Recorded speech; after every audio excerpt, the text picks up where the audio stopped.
ဘောလုံးသမားဖြစ်ချင်တယ်ဆိုရင်ဘောလုံးသမားအရေးသွေးရှိရဘောလုံးနဲ့ပတ်သက်တဲ့အရေးချင်းရှိရဆိုရင်သူကဘောလုံးသမားဖြစ်လာမှာပါကျွန်တော်စပိန်ဖာဦးပဲဒီဆိုင်မှာတွားလောက်တာဟုတ်ကဲ့ဗျကျွန်တော်အဲ့လိုပညာတွေမသိအောင်အမေပကံစေးပကံပဲစေးအဲ့လိုမျိုးပဲလောက်ရတာဘောလုံးသမားဘောကဆိုတာအခုလူတွေတော်များပြောနေကြတယ်ဘောရက်တူပေးလားဘောအာကမချက်ရှိလားဆိုတဲ့ကျွန်တော်အဲ့လိုစိတ်နဲ့ဘောလုံးကစားခဲ့ရမှာဘောလုံးခုနပြောနေဆရာတွေပြောနေ1လဲဘောလုံး2လဲဘောလုံး3လဲဘောမင်္ဂလာပါကိုကျော်ကိုရေဟဲ့မင်္ဂလာပါကိုကျော်ကိုအခုဘာတွေလုပ်ဖြစ်နေလဲဗျကျွန်တော်အခုချင်းမိုင်မြို့မှာပေါ့နော်ဒီအကယ်ဒမီတင်တန်းလေးတစ်ခုမှကျွန်တော်တင်တန်းပြနေပါတယ်ခင်ဗျဟုတ်ကဲ့ကျွန်တော်တို့ဒီနေ့ပုကတ်လောက်ရတဲ့အကြောင်းအရာကတော့ကိုကျော်ကိုရဲ့မှာငယ်ဘဝအကြောင်းတွေကိုကျွန်တော်တို့အဓိကပြောပြကြမယ်ပေါ့နော်သိကျင်နေတဲ့ပြည်သက်တွေလည်းရှိတယ်ကျွန်တော်တို့လိုစိတ်ဝင်စားနေတဲ့ကိုကျော်ကိုသဘောကျခဲ့ရတဲ့အားကျခဲ့ရတဲ့လူငယ်တွေလည်းရှိတယ်ပေါ့နော်ဆိုတော့အဲ့တော့ကြာဒီကိုကျော်ကိုအနေနဲ့ဘယ်အသက်အရွယ်လောက်မှာဘောလုံးစပြီးတော့ကစားဖြစ်ခဲ့လဲဗျကျွန်တော်ကမရဆိုရင်ဒီအသက်10နှစ်လောက်မှာဒီចောင်းသားအားကစားပွဲတော်မှာစပြီးတော့ဘောလုံးစကစားတယ်ကျွန်တော်တို့အနေနဲ့ဒီနောက်ပိုင်းလူငယ်တွေဆိုရင်လည်းခက်ခဲတဲ့လူငယ်တွေလည်းရှိတယ်ပေါ့နော်အဲခက်ခဲတဲ့လူငယ်တွေလည်းရှိတယ်ကျွန်တော်တို့သိထားရသလောက်ဆိုရင်တော့အခုဘွားကလည်းအနည်းငယ်တော့ခက်ခဲခဲ့တယ်အဲ့တော့ကြာအခုဘလို့ခက်ခဲခဲ့လဲဘလို့တွေဖြတ်တန်းခဲ့ရလဲဆိုတာဒီလူငယ်တွေအတွက်လည်းပြောပြပေးပါအောင်ဗျဟုတ်ကဲ့ပါဘောလုံးသမားအများစုကတော့ဒီအစင်မပြေတဲ့မိသားစုကပဲများကြတယ်ပေါ့နော်ကျွန်တော်လည်းသူတို့ထဲကတယောက်ပါပဲကျွန်တော်လည်းဒီလိုပဲဒီဘောလုံးတစ်ဖက်အလုပ်တစ်ဖက်နဲ့ပဲကျွန်တော်စူးစမ်းခဲ့ရတာပေါ့ဟုတ်ကျွန်တော်တွေမဟုတ်ပါဘူးဒီကဘာမှာလည်းရှိခဲ့ပါတယ်အခုအာဆင်နယ်ဂျေဆုဆိုရင်သူဆေးတွေပါတုတ်တယ်ဘရာဇီးမှာဟုတ်တယ်သူအဲ့လိုပဲကန်တေးဆိုလည်းပါလဲအုတ်တွေတဲတယ်အုတ်တွေတဲနေမှာဒါပြင်တင်တဲ့ကဘာဖလားရတယ်ဒါတန်းကျွယ်တထေးဖြစ်တယ်ပေါ့နော်ဟုတ်ကျွန်တော်လည်းအဲ့လိုပါပဲဒီညီကိုတွေတဲ့လိုပဲအဆင်ပြေတဲ့မိသားစုပေါ်ပေါ်နေကစားတယ်အလုပ်တစ်ဖက်ဘောလုံးတစ်ဖက်ဒီလိုပဲစူးစမ်းခဲ့ရတာပေါ့ဟုတ်ဒီကိုကျော်ကိုငယ်ဘွားကဒီအစင်မပြေရည်လည်းရှိတယ်ဆိုတော့ကြာကိုကျော်ကိုအနေနဲ့ဒီဘောလုံးကိုစတင်ဝါသနာပါလာအောင်ဒီဘသူတွေကရောစပြီးတွန်းအားပေးခဲ့လဲဘသူတွေကရောကျွန်တော်တို့ဒီဝါသနာပိုးစပြီးတော့ထည့်ပေးခဲ့လဲဗျကျွန်တော်ကပြောရမယ်ဆိုတော့မျိုးရှိတယ်ဗျကျွန်တော်အဖိုးကတော့ဒီအထက်မြန်မာအရင်တော့အထက်မြန်မာပြည်အောက်မြန်မာပြည်ဆိုပဲကစားကြအဲ့တော့ကျွန်တော်တို့ကိုကျတော့ဒီအထက်မြန်မာပြည်လေရေးစဉ်ကျဲတပွင့်တက်ထုံးဆိုတာတော်တော်များများသိကြတယ်ကျွန်တော်လည်းတော်တော်အံ့ဩရတယ်ဆိုတော့ဘယ်တော့ကျွန်တော်ပလိတ်မွေဖျားအဲ့လိုမျိုးဟိုလေးပေကိုပွဲလေးတော့ကစားကြတယ်ဆိုရင်ဟုတ်ကဲ့ကျွန်တော်တို့မင်းကဥသက်ထွန်းကြီးလားအဲ့လိုမျိုးနာမည်ကြီးတယ်မဟုတ်ကျွန်တော်အဲ့လိုပဲကျွန်တော်ရဲ့ဒီဥသက်ထွန်းရဲ့ဒါဦးလေးကိုညံထွန်းဆိုတာလေတော်တော်ကောင်းတယ်အဲ့လိုပဲကျွန်တော်အကူဆိုလဲအဲ့လိုပဲကောင်းတယ်ပြောရရင်တော့ကျွန်တော်ကတော့ဘောလုံးမျိုးတော့ရှိရပေါ့နော်ဟုတ်ကဲ့ဟုတ်ဒါပေမဲ့ဒီကျွန်တော်တို့ဒီတခြားသိထားရတဲ့အကြောင်းအရာလေးရတော့ကိုကျော်ကိုဒီမှာဒီအားကစားသိပ္ပံမှာတက်ခဲ့လို့လည်းကြားရပေါ့နော်ဒီအားကစားသိပ္ပံမရောက်ခင်အောင်ကိုကျော်ကိုဘယ်လိုစူးစမ်းခဲ့လဲဒီနောက်ပိုင်းမှာဆိုရင်ကျွန်တော်တို့ဒီလူငယ်တွေကဒီပတ်စံအဆင်မပြေတဲ့လူငယ်တွေပေါ့နော်အဓိကကတော့ဒီအကယ်ဒမီတွေဘာတွေဆိုတာကလည်းဒီပတ်စံပေးမှတက်လို့ရတာမျိုးလားဒီနောက်ပိုင်းထွက်လာတဲ့အကယ်ဒမီရောဘယ်လိုအခြေအနေတွေရှိလဲဆိုတာကိုကျော်ကိုအမြင်လေးဒါပုံဝင်လင်းလင်းဒီသိချင်နေတဲ့လူငယ်တွေအဓိကရှိရပေါ့နော်အိမ်မေးခွင့်တွေကလည်းများနေရဗျာအဲ့တော့ကြာကိုကျော်ကိုအနေနဲ့ပြောချင်တာလေးရှိရင်လည်းပြောပြပါအောင်ဗျဟုတ်ဒီချက်ကတော့ပတ်စံရှိမှဘောလုံးကစားရလားဆိုတော့မဟုတ်ပါဘူးပတ်စံရှိမှဘောလုံးကစားရမှာကျွန်တော်တော့လက်မခံပေါ့နော်ကျွန်တော်ဘာလို့ဆိုတော့ဘောလုံးသမားအများစုဖြစ်လာတဲ့လူတော်တော်များများကလည်းဒီပတ်စံရှိလို့ဘောလုံးသမားဖြစ်လာတာမဟုတ်အဲ့တော့အဓိကတော့ဘောလုံးမှာဆိုရင်ဘောလုံးသမားဖြစ်ချင်တယ်ဆိုရင်ဘောလုံးသမားအရေးသွေးရှိရဘောလုံးနဲ့ပတ်သက်တဲ့အရေးချင်းရှိရဆိုရင်သူကဘောလုံးသမားဖြစ်လာမှာပဲဒါပေမဲ့တချို့နေရာတွေတော့မမြင်နိုင်တဲ့နေရာလေးတွေတော့ရှိကောင်းရှိတယ်ဥပမာပေါ့ကျွန်တော်က90ရာခိုင်နှုန်းညီငယ်က90ရာခိုင်နှုန်းဘောလုံးကတူကြတယ်ဟုတ်အဲ့ချိန်ကြာရင်တော့ဖြစ်ကောင်းဖြစ်သွားနိုင်မှာအဲ့လိုအနေထားလေးတော့ရှိတယ်ဟုတ်ကဲ့ဟုတ်အဲ့ဆိုရင်ဒီအကိုဆိုလိုချင်တာကတော့ကျွန်တော်တို့ဒီလူငယ်တွေအနေနဲ့ကတော့ဘောလုံးကစားခြင်းနဲ့စိတ်နဲ့ဒီကိုယ့်ဘက်ကရှိသင့်ရှိတိုက်တဲ့အရေးချင်းတွေကိုဖြည့်ဆွတ်ထားဖို့လည်းလိုအပ်တယ်ပေါ့နော်ဆိုတော့ဒီနောက်တစ်ခုမေးချင်တာကကျွန်တော်တို့ဒီကိုကျော်ကိုအားစားသိပ္ပံကိုဒီမရောက်ခင်ကာလဆက်ကြားတွေကိုကျော်ကိုမိသားစုဘဝမှာဒီရုန်းကန်ခဲ့ရတာရှိရပေါ့နော်အဲ့ဒီအကြောင်းအရာတွေလည်းကိုကျော်ကိုတစ်ချက်လောက်ပြောပြပေးပါအောင်ဗျာဟုတ်ကဲ့ဒါတော့ကျွန်တော်ဘဝပြောပြရမယ်ဆိုရင်တော့ဒီကျွန်တော်ကတော့မန္တလေးတိုင်းမရပူရာမြို့နယ်ပကြီးတိုက်နယ်ကိုကြီးအောင်ကျွန်တော်ကတက်တရမြောက်သားပေါ့နော်ဟုတ်ကဲ့ဗျဟုတ်တက်တရမြောက်သားကျွန်တော်ငယ်ကတည်းကတော့ဒီဘယ်လိုပြောမလဲဒီဘောလုံးတစ်လုံးနဲ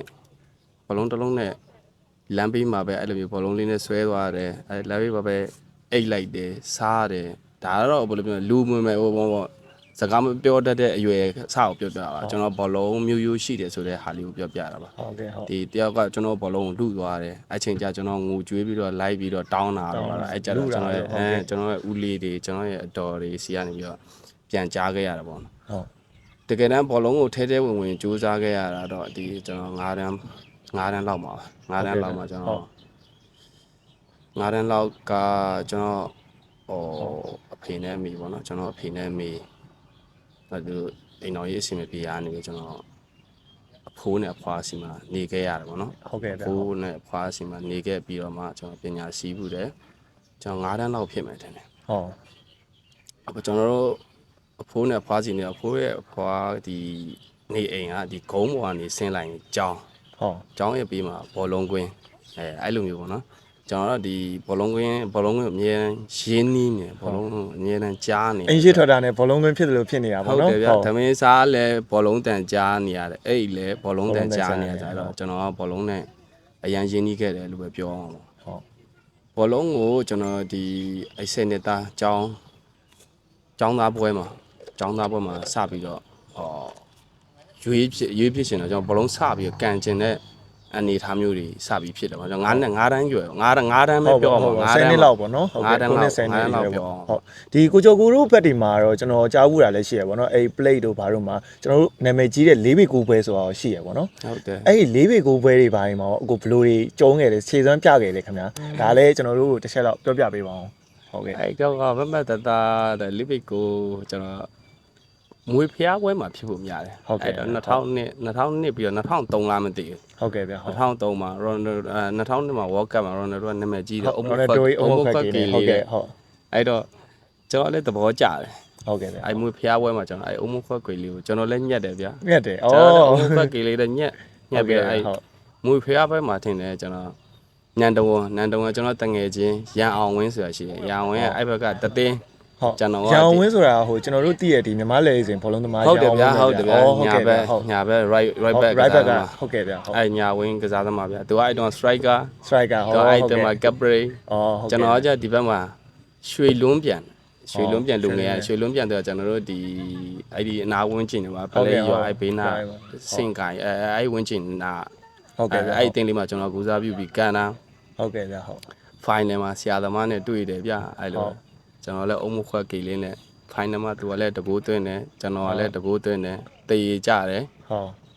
penalty ဆက်ကန်တယ်သူကလည်းကိုဖန်တယ် သူကလည်းဂိုးလဲ ကိုဖန်တယ် penalty မှာကိုဖန်တယ်ကျွန်တော်လည်းကိုဖန်တယ် ဩဟုတ်ကဲ့ဗျဟုတ် သူလည်းဝင်တယ် penalty ကျွန်တော်လည်းဝင်တယ်နောက်ဆုံးကျွန်တော် penalty တစ်လုံးဆေးပြီးတော့ကျွန်တော်တို့ကဖလားရ ဩကိုကျော်ကိုတို့နိုင်ရရှိရပါတော့ ၄ပေကို ဟုတ်ဟုတ် ၄ပေကို အဲ့ဘက်ဒီမှာကျွန်တော်တို့ဒီအဲ့လို၄ပေ9ပွဲတွေပါဆိုတော်တော်များများနာမည်လေးကြီးရပေါ့နော်အဲ့တော့ကိုကျော်ကိုအနေနဲ့ဒီ၄ပေ9ပွဲတွေပါတွေပြီးမှပဲကျွန်တော်တို့ဒီအားစားသိပ္ပံကိုစပြီးတော့ရောက်ရှိလာလား အဲ့၄ပေကိုမတိုင်ခင်ကျွန်တော်ကဒီခုနပြောနေចောင်းသားလက်ရွေးစင်ဆိုတာရှိတယ်ကျွန်တော်ចောင်းသားလက်ရွေးစင်မှာကျွန်တော်ကန်တယ်အဲ့ចောင်းသားလက်ရွေးစင်ရွေးတယ်ဆိုတော့ကျွန်တော်ပြောပြအောင် ဟုတ် ကျွန်တော်ဒီဘောလုံးသမားလေးဖြစ်လာဖို့အကြောင်းပါလာတဲ့ပုံစံလေး ဟုတ်ကဲ့ဗျဟုတ် ကျွန်တော်ကဒီမိသားစုအဆင်မပြေဘူး ဟုတ် ကွဲသွားတယ်ကွဲသွားပြီးတော့ကျွန်တော်အဖိုးဖွားစီမှာနေရတယ် ဟုတ်ကဲ့ဗျ ကျွန်တော်အမေကကြတော့ဒီတားမိတွေဒီမိသားစုတွေစာဝန်နေတွေအတွက်သူကဝေစားလေးတွေရောင်းတယ်အိုးခွက်တွေရောင်းတယ်အဲဒီရွာတဲ့လက်ပဲပြီးတော့ရောင်းတယ်အဲ့ပြီးတော့မှမိသားစုအတွက်ဝင်ငွေရှာပြီးမှကျွန်တော်တို့ကစာဝန်နေတွေဖြည့်ရှင်းရတယ် ဟုတ် အဲ့တော့ကျွန်တော်စီမှာညီငယ်လေးကကျွန်တော်အောက်ကညီကလာသားပဲရှိသေးတယ် ဟုတ် လာသားပဲရှိသေးတော့အမေကလာသားနဲ့ကျွယ်ပြီးတော့လဲရွာထဲမှာတွားပြီးတော့အလုပ်လုပ်ရအဆင်မပြေဘူး ဟုတ်တယ်ဟုတ် အဲ့တော့ကျွန်တော်ကအဲ့ချက်ဒီမှာကျွန်တော်ចောင်းသားပြန်အောင်အမေကအလုပ်သွားဦးဆောင်ရောင်းနေအင်ဂျီရောင်းနေအဲ့လိုမျိုးရက်ကွက်ထဲမှာလှည့်ကြောင်းရတဲ့အချိန်မှာကလေးတစ်ဖက်နဲ့ကြာအဆင်မပြေဘူး ဟုတ်ကဲ့ အဲ့တော့ကျွန်တော်ဒီထဲမှာကျတော့ကျွန်တော်ကအကြီးဆုံးဖြစ်နေ ဟုတ် အဲ့တော့ကျွန်တော်ပဲကလေးကိုတောင်းဝင်ယူပြီးတော့ထိန်းရတယ် ဟုတ်ကဲ့ဗျဟုတ် ဖြစ်ရှင်တော့ကျွန်တော်ကចောင်းကွက်မှာလည်းရွေးကျင်တယ်ကစားလဲကစားကျင်တယ်ကလေးကလည်းကိုကထိန်းမှာကိုကမထိန်းရင်အမေကလည်းကလေးတစ်ဖက်နဲ့စီဝါရေးသွားပြီးရောင်းလို့ပြောလို့အဆင်မပြေဘူး ပြေဘူးဗျဟုတ် အဲ့တော့ကျွန်တော်ကလေးကိုပဲထိန်း ဟုတ်ကဲ့ဗျ ကလေးကိုပဲထိန်းပြီးတော့အိမ်မှာပဲနေနေအဲ့လိုပဲခုနကကျွန်တော်ပြောလို့ပဲကလေးတော့ထိန်းနေအိမ်မှာပဲနေဒါပေမဲ့ပုံမှာဆရာတွေရဲ့အော်ဒန်ကစားသမားတွေရဲ့ကန်တန်တွေကကြားကျွန်တော်လှမ်းပြီးတော့ဟာကြော်ကိုပဲလာကွာလာရွေးကွာဆိုတဲ့ပုံစံမျိုးလှမ်းခေါ် ဟုတ် နောက်ဆုံးခုနပြောနေတယ်ကျွန်တော်ကဒီဘောလုံးအတွက်ဘောလို့ပြောမလဲကျွန်တော်လမ်းကြောင်းတွေဘောကစဖို့ကျွန်တော်လမ်းခေါ်နေစေတဲ့ပုံစံမျိုး ဟုတ်ဒီကျွန်တော်တို့တည်တဲ့ဒီနမလေးစဉ်ကြောကိုဖြစ်ဖို့အတွက်ဒါစတင်ရဲ့ခေါ်တန်နေစနေပြီပေါ့နော်ဟုတ်အဲ့လိုပဲပြောရမှာပေါ့ဟုတ်ကဲ့ဗျာဟုတ် အဲ့လိုထူးကွာဆိုကျွန်တော်အဲ့လာတာကျွန်တော်ညီလေ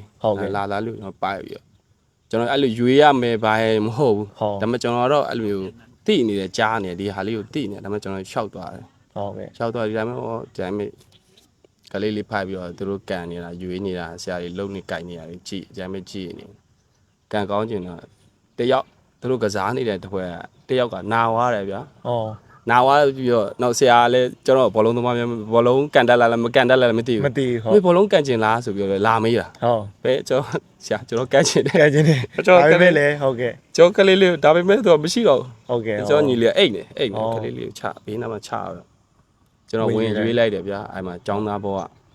4ပေ9 4ပေ 4ပေ9တော့မဟုတ်သေး4ပေ6 ဟုတ်ကဲ့ဗျာ 4ပေ6မှာကျွန်တော်စပြီးတော့အဲ့မှာဘောလုံးသမားစရွေးခံចောင်းလက်ရွေးစင်ဖြစ်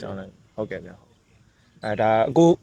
ုဒီတော်တော်လေးလဲခက်ခဲခဲ့တဲ့အနေအထားတွေလည်းရှိရပေါ့နော်ဒီမိသားစုအခြေအနေအရာရောဒီကိုကတော့ဒီဘောလုံးမျိုးရှိပေမဲ့လည်းကို့မှာလည်းရုံးကန်ခဲ့ရတာရှိရပေါ့နော်ဆိုတော့အဲ့တော့ကျွန်တော်တို့ဒီနောက်ပိုင်းဒီကိုကျော်ကိုဒီအဲ့လိုနဲ့ပဲအားစားသိပ္ပံကိုရောက်ရှိသွားတာလားဗျ ဩအဲ့ဒါပြီးတော့ဗျာကျွန်တော်ကចောင်းလက်ရွေးစင်ចောင်းလက်ရွေးစင်အဲ့မှာចောင်းလက်ရွေးစင်မှာချန်ပီယံဖြစ်တယ်ဗျာကျွန်တော်တို့အဲ့မှာအလကာကို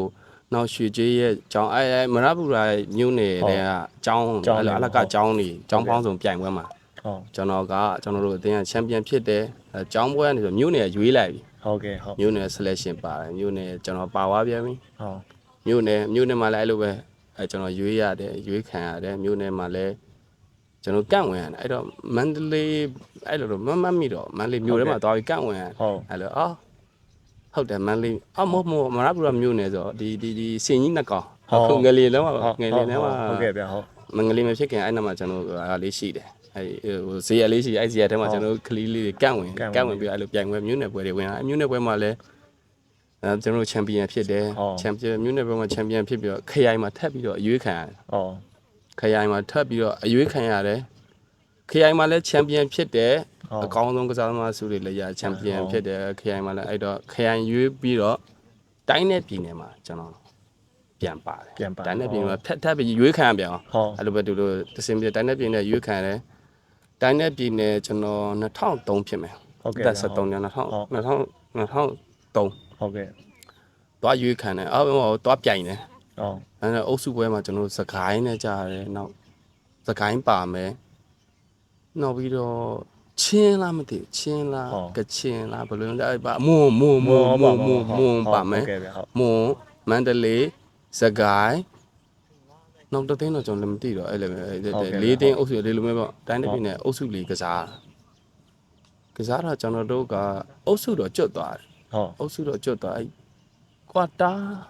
ာတာမှာကျွန်တော်တို့ရှုံးပြီးတော့ထွက်ကြတယ်ပေါ့နော် ဟုတ်ကဲ့ အဲ့မှာဆိုလဲကျွန်တော်အခက်အခဲတစ်ခုကကြုံရပြန်အောင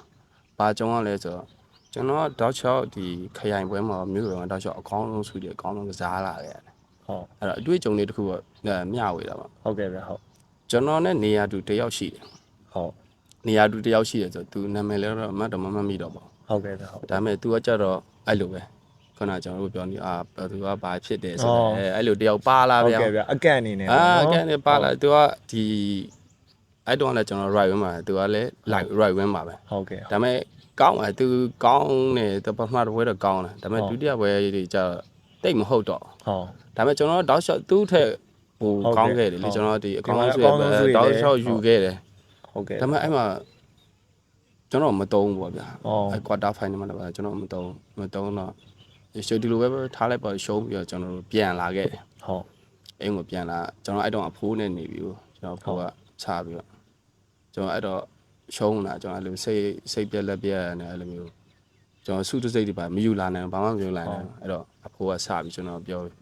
အာမီဘာဖြစ်နေရလဲဘာဖြစ်ဘာအဆင်မပြေလဲဒီလိုပဲအဖိုးရာတားကစားမှာဒါဒီနေရာမှာတောက်လျှောက်ကစားလာတာဒီလိုစုတွေလည်းယူခဲ့တယ်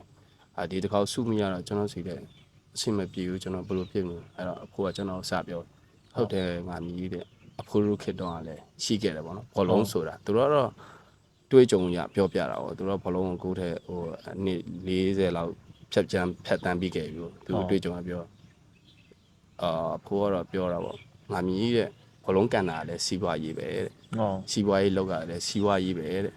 အဲ့တော့ဘောလုံးအားတဲ့အသက်30ကျော်သွားရင်ငါမြည်အဆင်ပြေတော့မှမဟုတ်ပေါ့နော်အဲ့တော့ဖိုးကငါမြည်အလုပ်လုပ်စေချင်တော့အဲ့တော့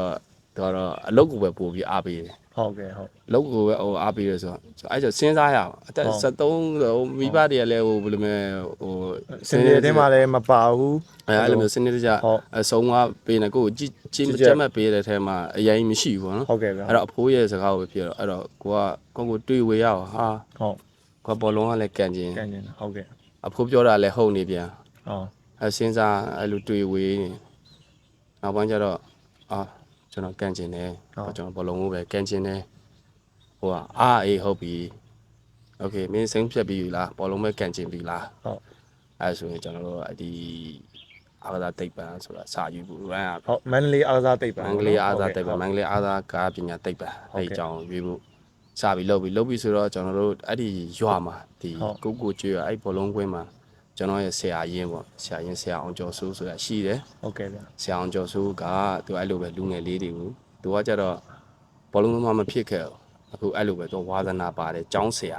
ာသူကအားစားဂျာနယ်တွေကိုဖတ်တယ်အားစားဂျာနယ်ဖတ်တယ်အားစားနဲ့ပတ်သက်ပြီးသူကအားစားဆိုတော့မှဒီဘောလုံးဘောလုံးကိုယူတွတ်တင်ပြပေးတယ်ဟုတ်ကဲ့အဲ့မတိုင်ခင်မှာလဲကျွန်တော်တို့ရှေ့မှာလဲဒ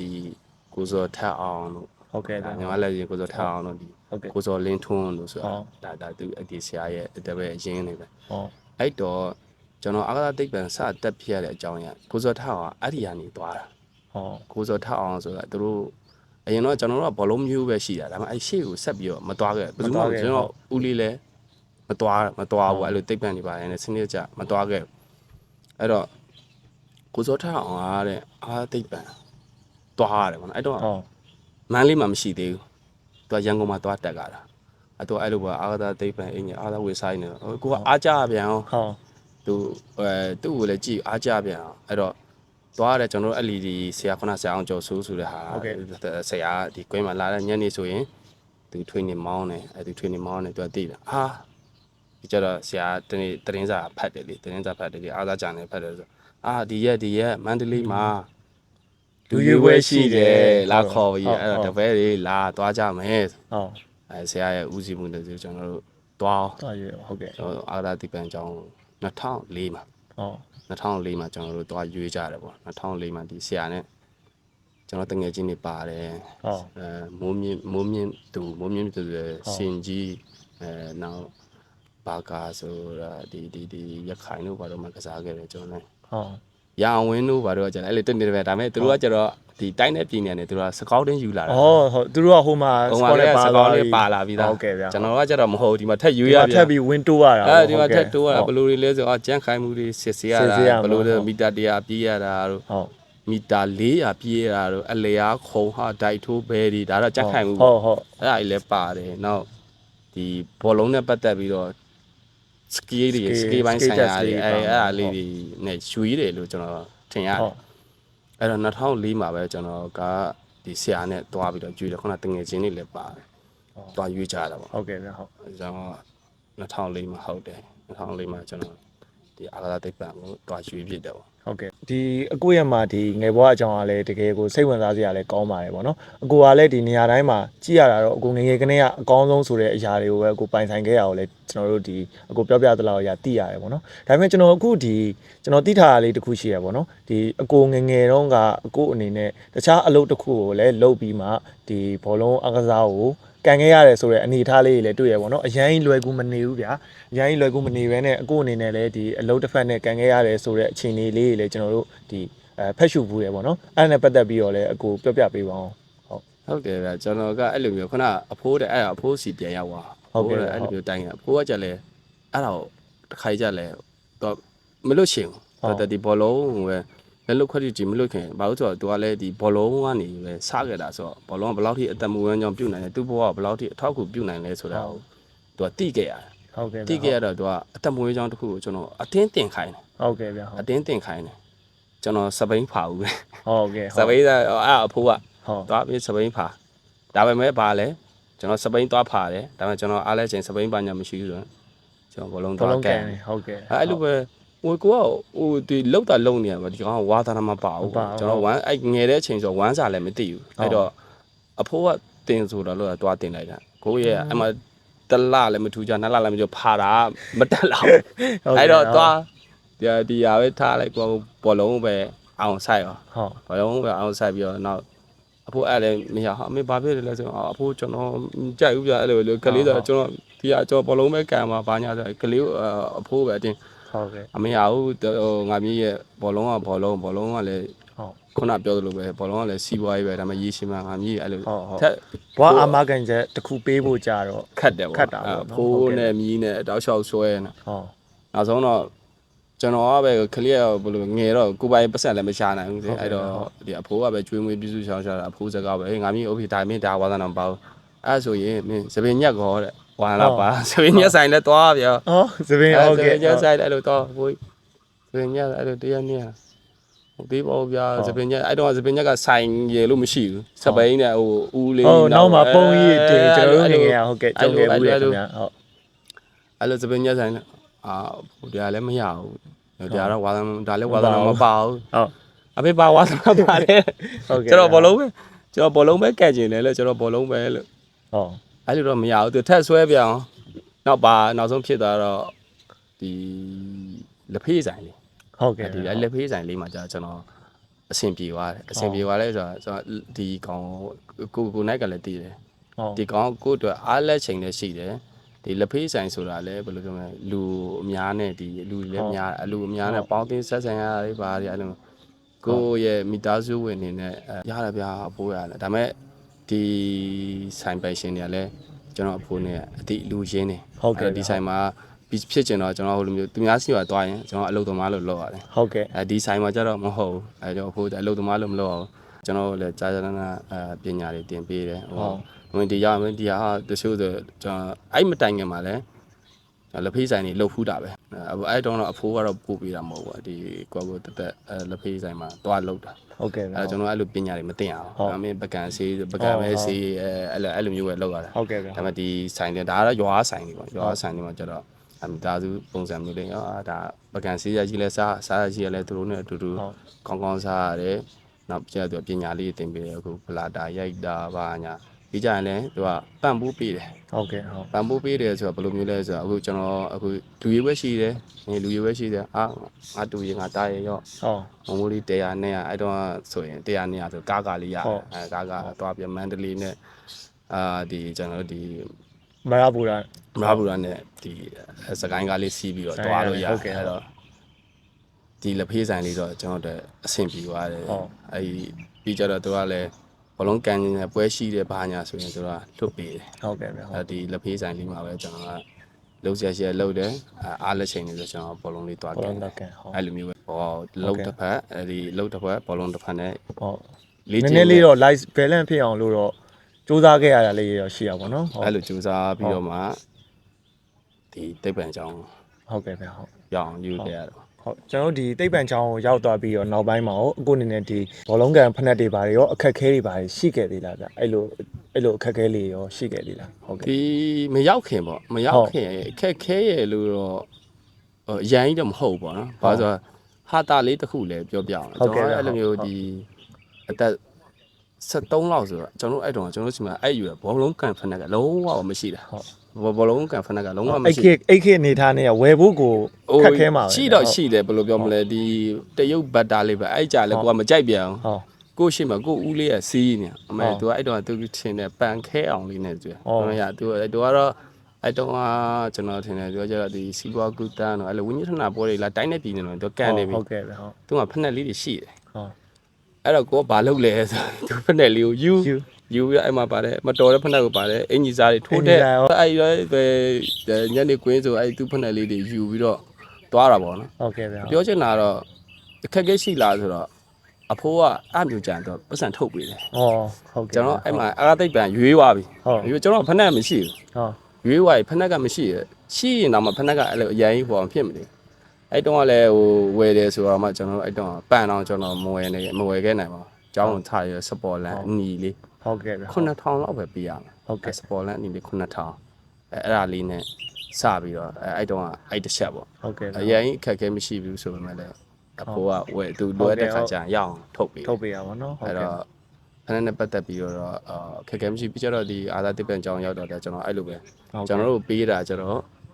ကြော်မြင့်ဖနက်တွေနဲ့ပတ်သက်ပြီးကြော်မြင့်3ရန်လာ ကြော်မြင့်ဟုတ်ဒီပါလေးစိမ့်စီရတယ် အဲ့လို ကြော်စိမ့်လို့ကြော်မြင့်တော့ဟုတ် ထူပြ တာ အဲ့ တူ လို ရဟုတ် ကျွန်တော်တို့ကဘယ်လိုပြောမလဲစီးလို့ကမစီးတတ်အဲ့ဖနက်တွေကြ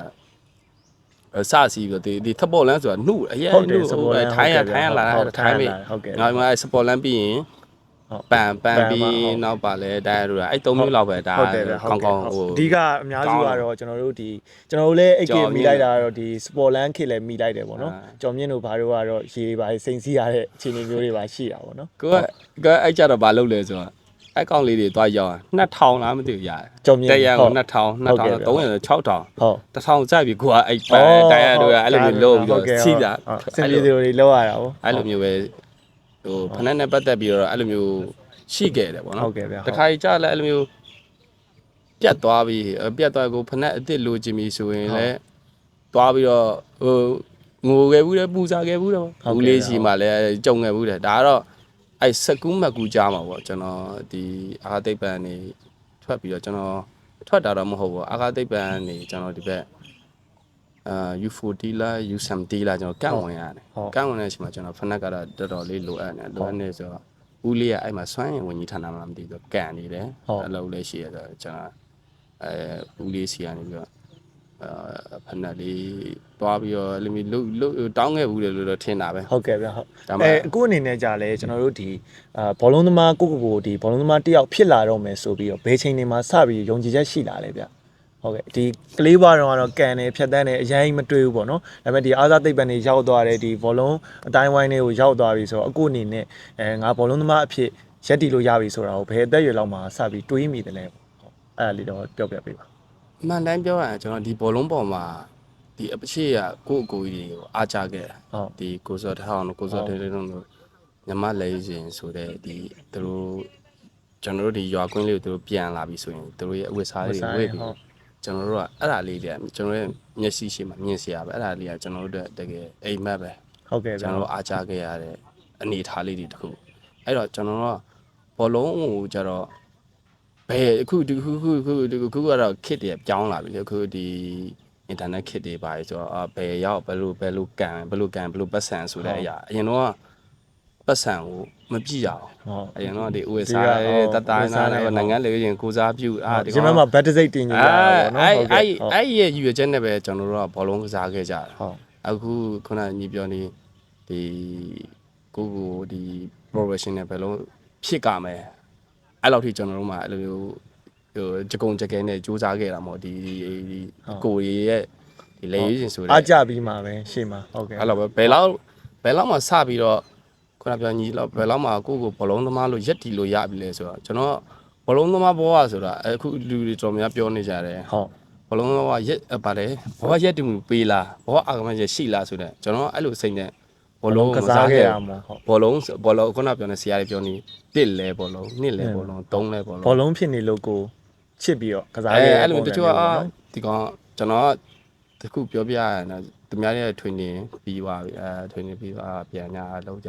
ြကျွန်တော်ကကြတော့ပြီးသေးဘူး ဟုတ်ဆက် training ကိုလုံနေကြပြုနေကြဒီကွင်းနံပါတ်ဘောလုံးတော်တာဖြစ် shooting ကန်တာပဲဖြစ်တခုမဟုတ်တော့တခုတော့ဒီဟာထဲမှာအချိန်ပိုလေးတော့ကိုယ့်ကိုလှုပ်လိုက်တယ် ဟုတ်ကဲ့ဟုတ် ပြီးကြတော့အဲ့ဒါပြီးတော့လေဒီတန်းခံမှုပိုင်းဆိုင်ရာပဲဖြစ်ဖြစ်ဘာပဲဖြစ်ကိုယ့်ကိုလှုပ်တယ်တချို့ကပြောကြဒီကောင်ရှောက်တော့ဒီကောင်အယူပါကွာဒီကောင်အယူပါအဲ့လိုမျိုးဘောလုံးဘာလို့ရက်တီးရမယ်ဘာရင်မတီးပဲနဲ့ကျွန်တော်တို့ကဘယ်ချိန်ကိုဘောကဘာမှမဖြစ်တယ်ပဲနဲ့အဲ့လိုမျိုးဘယ်ချိန်မှာဘာဖြစ်ပြီဆိုတဲ့အရာဘယ်မှာစတည်ရလဲဆိုတော့ကန်ပါလာပေါ့ကျွန်တော်တို့ဒီစူးစမ်းမှုရဲ့နောက်မှာကန်လိုက်လာတယ်လို့ပဲကျွန်တော်ပြောအောင်အဲ့ဒါဘယ်လိုချိန်လဲဆိုတော့ဒီ2009မှာဟုတ် professional ဖြစ်ပြီးလားစာကြီးတွေရအောင်အဲ့မှာ